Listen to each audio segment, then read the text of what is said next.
صلی اللہ علیہ وسلم نے فرمایا، بندہ مسلسل نماز ہی میں رہتا ہے جب تک وہ اپنی جائے نماز پر بیٹھا نماز کا انتظار کرتا رہتا ہے، فرشتے اس کے لیے دعا کرتے ہیں، اے اللہ اسے معاف۔ حضرت ابن عمر رضی اللہ تعالیٰ عنہ بیان کرتے ہیں کہ مسلمان جب مدینہ منورہ آئے تو وہ یوں ہی جمع ہو جاتے تو نماز کے لیے ایک وقت مقرر کر لیتے، انہیں کوئی بلاتا نہیں تھا۔ پھر ایک دن انہوں نے اس سلسلے میں بات چیت کی تو ان میں سے بعض افراد نے کہا، عیسائیوں کے گھنٹے جیسا گھنٹہ بنا لو، جبکہ بعض نے کہا یہودیوں کے نرسنگے جیسا نرسنگا بنا لو۔ حضرت عمر رضی اللہ تعالیٰ عنہ نے کہا کہ تم ایک آدمی کو کیوں نہیں بھیجتے جو نماز کا اعلان کرے؟ تو رسول اللہ صلی اللہ علیہ وسلم نے فرمایا، اے بلال اٹھو نماز کے لیے اعلان کرو۔ ایک اور حدیث ہے، حضرت ابن عمر رضی اللہ تعالیٰ عنہ سے روایت ہے کہ بلال رضی اللہ تعالیٰ عنہ شروع میں اذان ان کلمات کے ساتھ کہتے، اشہد ان لا الہ الا اللہ، میں گواہی دیتا ہوں کہ اللہ کے سوائے کوئی حقیقی معبود نہیں ہے، حی علی الصلاۃ، نماز کے لیے آؤ۔ تو حضرت عمر رضی اللہ تعالیٰ عنہ نے کہا، اشہد ان لا الہ الا اللہ کے بعد اشہد ان محمد رسول اللہ، میں گواہی دیتا ہوں کہ محمد اللہ کے رسول ہیں، کہا کرو۔ تو رسول اللہ صلی اللہ علیہ وسلم نے فرمایا، اسی طرح کہا کرو جیسے تمہیں عمر حکم دے رہے ہیں۔ حضرت عبداللہ بن زید رضی اللہ تعالیٰ عنہ سے روایت ہے کہ وہ کہتے ہیں، جب ہم نے صبح کی تو ہم رسول اللہ صلی اللہ علیہ وسلم کی خدمت میں حاضر ہوئے، میں نے آپ صلی اللہ علیہ وسلم کو اذان کے متعلق خواب بیان کیا تو آپ صلی اللہ علیہ وسلم نے فرمایا، بے شک یہ سچا خواب ہے، بلال کے ساتھ کھڑے ہو جاؤ کیونکہ وہ تم سے بلند آواز ہیں، اسے وہ کلمات بتاؤ جو تمہیں خواب میں بتائے گئے ہیں اور وہ اس کے ساتھ اذان کہتے ہیں۔ تو میں نے آپ صلی اللہ علیہ وسلم کے حکم کی تعمیل کی۔ پھر جب حضرت عمر بن خطاب رضی اللہ تعالیٰ عنہ نے حضرت بلال رضی اللہ تعالیٰ عنہ کی نماز کے لیے اذان سنی تو اپنی چادر گھسیٹتے ہوئے رسول اللہ صلی اللہ علیہ وسلم کی طرف نکلے اور کہنے لگے، اے اللہ کے رسول، اس ذات اقدس کی قسم جس نے آپ کو حق کے ساتھ معبوس فرمایا ہے، یقیناً میں نے اسی طرح دیکھا جیسے انہوں نے پکارا۔ تو رسول اللہ صلی اللہ علیہ وسلم نے فرمایا، بس سب تعریفیں اللہ کے لیے ہی ہیں۔ ایک اور حدیث ہے، امام ابو بکر رحمۃ اللہ علیہ کہتے ہیں، حضرت ابن عمر رضی اللہ تعالیٰ عنہ کی روایت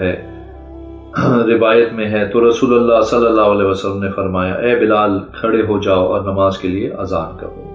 امام ابو بکر کہتے ہیں، حضرت عبداللہ بن زید رضی اللہ تعالیٰ عنہ کی روایت ہے کہ رسول اللہ صلی اللہ علیہ وسلم جب مدینہ منورہ تشریف لائے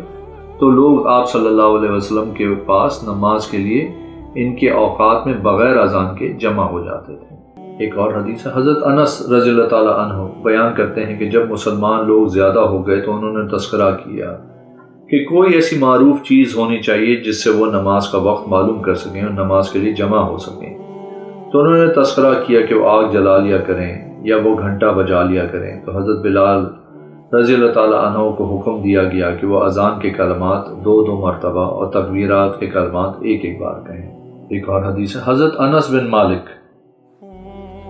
رضی اللہ تعالیٰ عنہ بیان کرتے ہیں کہ رسول اللہ صلی اللہ علیہ وسلم کے عہد مبارک میں جب نماز کا وقت ہو جاتا تو ایک شخص راستے پہ چلتے ہوئے نماز نماز نماز پکارتا تو یہ چیز لوگوں پہ گراں گزرتی۔ تو انہوں نے کہا، اے اللہ کے رسول صلی اللہ علیہ وسلم، اگر ہم گھنٹہ بجانا شروع کر دیں تو بہتر ہوگا۔ آپ صلی اللہ علیہ وسلم نے فرمایا، یہ تو عیسائیوں کا شعار ہے۔ انہوں نے عرض کی، اگر ہم بگل بجانا شروع کر دیں تو یہ بھی ٹھیک ہے۔ آپ صلی اللہ علیہ وسلم نے فرمایا، یہ تو یہودیوں کا شعار ہے۔ کہتے ہیں حضرت بلال رضی اللہ تعالیٰ عنہ کو حکم دیا گیا کہ اذان کے کلمات دوہرے اور تکبیرات کے کلمات اکھرے کہے جائیں۔ ایک اور حدیث ہے، جناب محمد بن اسحاق رحمۃ اللہ علیہ بیان کرتے ہیں کہ رسول اللہ صلی اللہ علیہ وسلم جب مدینہ منورہ تشریف لائے تو لوگ بغیر اذان کے نماز کے اوقات میں آپ صلی اللہ علیہ وسلم کے پاس جمع ہو جاتے۔ پھر رسول اللہ صلی اللہ علیہ وسلم نے یہودیوں کے بغل جس میں وہ اپنی نمازوں کے لیے بلاتے ہیں کی طرح کا بغل بنانے کا ارادہ کیا۔ پھر آپ صلی اللہ علیہ وسلم نے اسے ناپسندیدہ کیا۔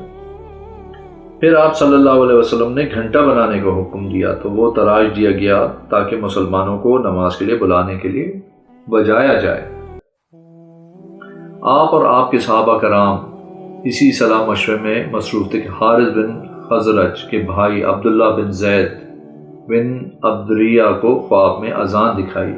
تو وہ رسول اللہ صلی اللہ علیہ وسلم کی خدمت میں حاضر ہوئے اور آپ صلی اللہ علیہ وسلم سے عرض کی،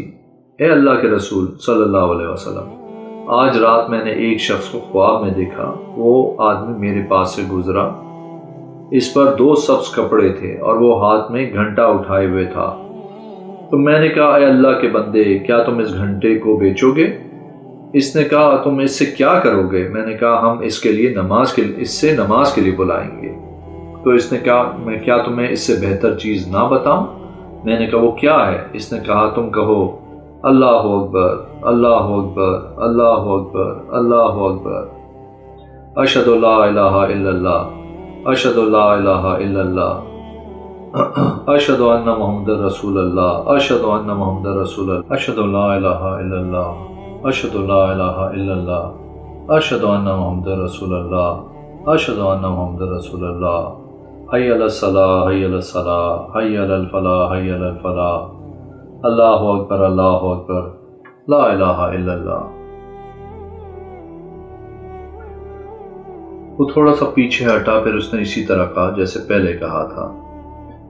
اور اس نے وہ کلمات آخر سوائے قد قامت الصلاۃ کے 2 مرتبہ قد قامت الصلاۃ قد قامت الصلاۃ اللہ اکبر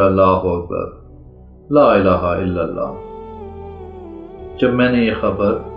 رسول اللہ صلی اللہ علیہ وسلم نے دی تو آپ صلی اللہ علیہ وسلم نے فرمایا،